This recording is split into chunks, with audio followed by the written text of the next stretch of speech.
পাকিং জোনায়েত কোথায়?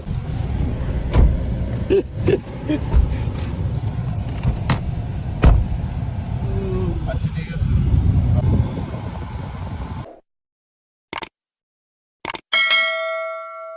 Hey guys, welcome back to my first vlog. ওই hang লেগে গেলাম গা। যে গরম পড়ে হ্যাং তো লাগার পথে। হ্যালো তো গাইস দেখেন, জাস্ট ভিউটা দেখেন। ওরা একটা স্টেশন কতটা এফোর্ট দিয়ে বানায়, জাস্ট ভিউটা দেখেন। টান দিয়েছে আর ধরবো এখন। আর বাল দোস আমরা বিশ্বের জেনারেটে ধরবো এখন। ধরবো ঠিক এই আছে। যে দেখেন, আপনি দেখেন। হ্যাঁ রে, যতক্ষণ তো এইটাই যে হ্যাঁ রে, যতক্ষণ পর্যন্ত না ধরতে পারবো ততক্ষণ পর্যন্ত হ্যাঁ পিছুই থাকবো। হ্যাঁ ভাই, সরকারি টিয়া খায়, বুঝেন নাই? এই যে সামনে আপনার নিয়ে ধরে ধরো বললে কিছু করার নাই, নোয়া আছে। নাকি আমি ব্লক করতেছি দিকে আমার কারণে গাড়ি মারি আটকাই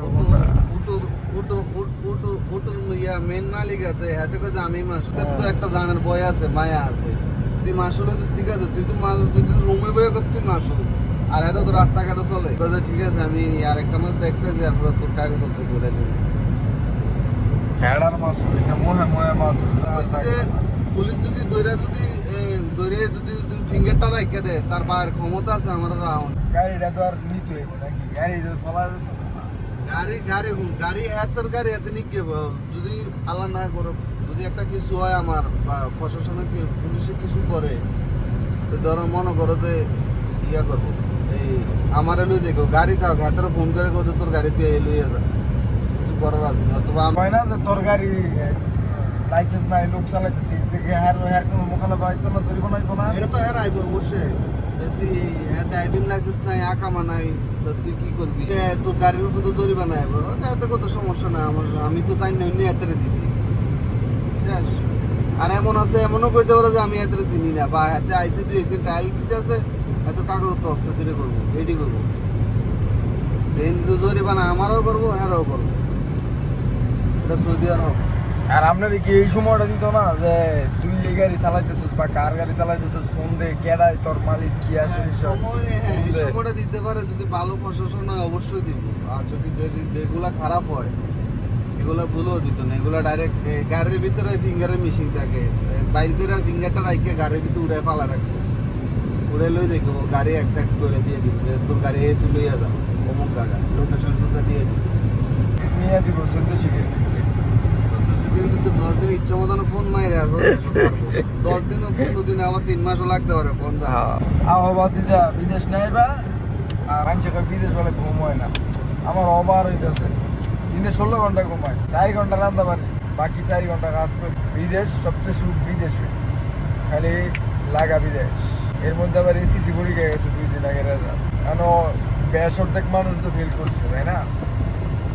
লাগা বাতি যা, এটা তো করে কইতে হবে না, যারা ফেল করছে যারা এমনি লাগাবে বিদেশ। বিদেশ ছাড়া তো উপায় নাই। বিদেশ উপায় নাই গো না, আসলে বিদেশ যারা করে তারা বোঝে বিদেশের মর্মটা কি। ঠিক আছে, আমরা যেসব প্রথম দেশে ছিলাম, আরে বিদেশ জানি যেই টাকা, যেই পয়সা, যেই কামাই, আসার পরে বুঝি যে বাতি যারা কষ্টটা কি জিনিস। দালালে আইনা দিছে, কয় তোর আকামা করে দিব, লাইসেন্স বানাই দিব, মাসে তুই 60,000 70,000 80,000 কামাইতে পারবি। দালালের দালালে কথা, করেছে। দালালের কথা, দালাল তুমি মাদার চোদ। আইনা 7 মাস পরে আর তো কোনো গোস কর নাই, কোম্পানি ফোন দিয়ে লাথি দিয়ে ভাড়া দিছে, কত তোর মতো লোক লাগতো না ক্যা তো তোর আমেলাডি ভিসা, তোরও ভিসা দিয়ে আমরা কি করবো? তোর আকামা করতে 10,000 রিয়াল লাগবো, আমরা কি পাগলা কুত্তা কামড়াইছে রে, তোর আকামা করবো যা ম্যাডাম। দালাল কইছি যে কি রে কিটা করতাম, আমি কি করবো? তো আমি কি করবো, ঠিক আছে, আবার ডোরো ভাড়া দিয়ে 1 লাখ টাকা লইছি দালালের। তো এই বাইক গেছে ছুটিতে ডোরো ভাড়া দিয়ে 1 লাখ টাকা লই লইছি। যার লগে যেরকম করবে, হ্যাঁ আমার কয় টাকা বলে বিমানে খাই লেছে, তো আমি বিমান তো বাইর করছি, হাতে বিমান। সত্যি ভাই, আমি টাকা এত বিমানে বলে খাইছে টাকা, যা বিমানে খাইছে নি, আচ্ছা ঠিক আছে। পরে এলাকার সত্তর মাথার পরে দিয়া টাকা আদায় করছি আর মোস্তফা, তুই বাবা রেডি থাক, আপোষে টাকা পয়সা দিয়ে বের ভাঙ্গে দেস তোর দি, ঠিক আছে? এমন এটা ভাবিস না যে এই এখনের পরিস্থিতির ক্রেডিট তুই পাবি না। এটা আমি নিজেরটা নিজে বানায় লইছি, নিজেরটা নিজে দৌড় বাইরে রিস্ক নিয়ে, নিজের জীবনে রিস্ক নিয়ে, তারপর আমি টাকা পয়সা দিয়া পরে আমি বৈধতা কামাইছি। আপোষে বের বাংলার বান, নয়তো তোর খবর আছে। এখন আরে গাজীপুরে মিয়া, এজেন্সি দিছি। দালাল হইলে দালাল হয় না, মারফেডের আপন বোনের ঘরের বাগিনার লগে দালালি করছে। আমারটা তো বাদই দিলাম, আমি পরের ফোলা। আপন বোনের মারফেডের বোনের ফোলার লগে দালালি করলো, এটা কোনো কথা ভাই? বাগিনারও একই অবস্থা করে দিছে, এত আপন বাগিনা দালালে। এমন নয়, আদম ব্যবসা এমন নয়, আদম ব্যবসা খুব খারাপ, খুব কোনো আত্মীয় স্বজন বুঝে না, কোনো কিছু বুঝে না। আদম ব্যবসার মধ্যে খালি টেয়া বুঝে লাভ খাইতে। তাহলে আজ পর্যন্ত দেখেন কতজন লাগে পরিচয় হয়েছে। হ্যাঁ হ্যাঁ আপন বড় ভাই দিয়েছে, হ্যাঁ আর আপন খালু দিয়েছে, চাচা দিয়েছে, আপন কাকা দিয়েছে, আপন ভাই দিয়েছে। পরে দিকে ভাই কত চাইছেন? 5 লাখ। আমরা তো জানি ভাই দালাল দিয়ে কত লাগছে, বা এখন দালাল ছাড়া আইতে কত লাগবে এটা তো আমরা জানি। এখন আমার যার লাগে কথা হয়েছে না, বন্ধুরা লাগে গেছিলাম, আপন বুবাতো ভাই, হ্যাঁ জানছে, হ্যাঁ আপন বুবাতো ভাই, হ্যাঁ কাজ করে বাতা মেসেজ সেন্টারে। তো এখন হ্যাঁ বর্তমানে না না, হ্যাঁ না, হ্যাঁ বুবাতো ভাই কাজ করে, হ্যাঁ বেতন আছে প্রায় বহু 2200-2300 রিয়ালের মতো বেতন আছে। তাইলে তুই এত টাকা বেতন, ঠিক আছে, তাহলে তুই আবার তোর আপন মামার তো বাইরে কেমনে তুই এমন একটা জায়গা থেকে কই নিয়ে ফেলাইছে দেখছেন না? এই আর কি আপন কই আছে কাজ করে, এখন জেদ্দা আছে, কাজ করে, কাজে লাগছে বলে একটা। আরে ভাই আগের মতো শান্তি নেই। আর দর্শক ভাইদেরকে বলছি, যারাই আসেন বুঝে শুনে আইসেন, দালালে আপনাকে অনেক ধরনের অনেক লোক দেখাইব, ঠিক আছে?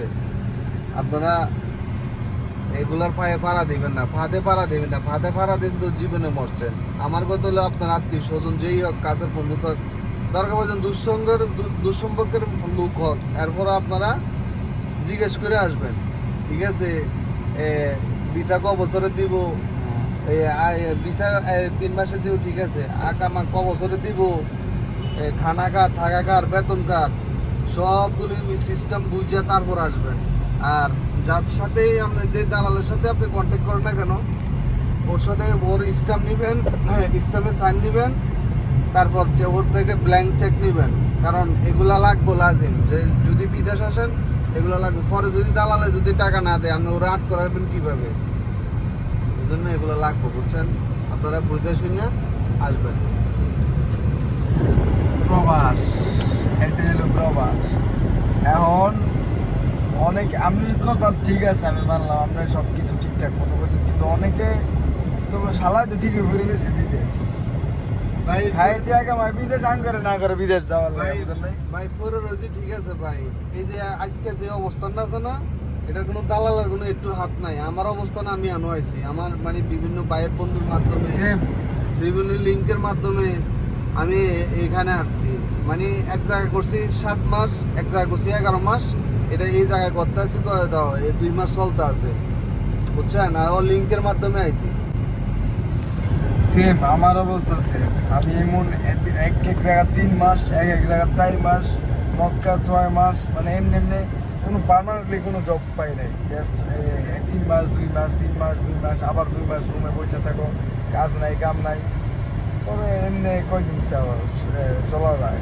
আপনি যদি 3 মাস কাজ করেন, 3 মাসে ধরেন আপনি ভালো একটা অ্যামাউন্ট পাইছেন, কথার কথা 3 মাসে একটা ভালো একটা অ্যামাউন্ট আপনি কামাইলেন, ঠিক আছে? তো বাকি যে 3 মাস আপনি আবার বইয়া খাইবেন, তখন তো আপনি এই টাকার ইয়াটা পাইবেন না, এই টাকার যে আয়টা। না আসলে ভাই ঘটনা কি জানেন, আমরা তো মানে যারা মানে বিবাহিত তাদের জন্য কষ্ট, চলা অনেক কষ্ট। কারণ দেশের থেকে লোন উড়ে আসছে, মানে বহুত ধরনের প্যারা, বুঝলে? লাভের টাকা তো আছে, সুদি টাকা তো আছে, কারণ সুদি টাকা ছাড়া দেয় না, ঠিক আছে? তারপরেও বাইপা চিন্তা আপনারা আসেন, বা কষ্ট হয় যে এই যে 1 মাস 2 মাস গ্যাপ দিয়ে যে আমরা কাজ করছি বা খাইছি, অনেক সময় দেখা গেছে খানার টাকা পাইছি না, অনেক সময় দেখা গেছে মানে বাড়িতে টাকা পাঠিয়ে দিয়েছেন, বাড়িতে অনেক ঝগড়া ঝাগড়ি। এই আজকে মাসের কয় তারিখ এখনো বেতন পাইছি না, দেখেন 28 তারিখে জয়েন দিছি, আজকে 12 তারিখ এখনো বেতন দিছে না। বেতনের কথা কইছি কপিল না দিমু, এই আমরাও কিন্তু পাই না বেতন, পাইতে 16, 17, 18, 19, 20 এই 4 দিনের ভিতরে তোমার যে কোনো একদিন বেতন আসবে, অথচ মাস শেষ হয়েছে 1 তারিখে। তো ভাই এটাই বিদেশ, ঠিক আছে? মানুষ ভাবে মাস শেষ 1-2 তারিখে বেতন পাইলে, হ্যাঁ অনেক জায়গা আছে মাস 1 তারিখের আগে দিয়ে দেয়, 28, 29, 30 তারিখে এই দিয়ে যে দেয়। আমাদের পিছনে যে মিজান ভাইটা আছে, কপাল কিন্তু। মিজান ভাইটা দেখা স্টক করছে 3 বার। টাকা এই প্রবাস। আমাদের নেক্সট ভিডিওতে আপনারা অনেক কিছু শুনতে পারবেন, অনেক কিছু বুঝতে পারবেন, ঠিক প্রবাস আছে? জীবন নিয়ে কাহিনীর মধ্যে ভালো।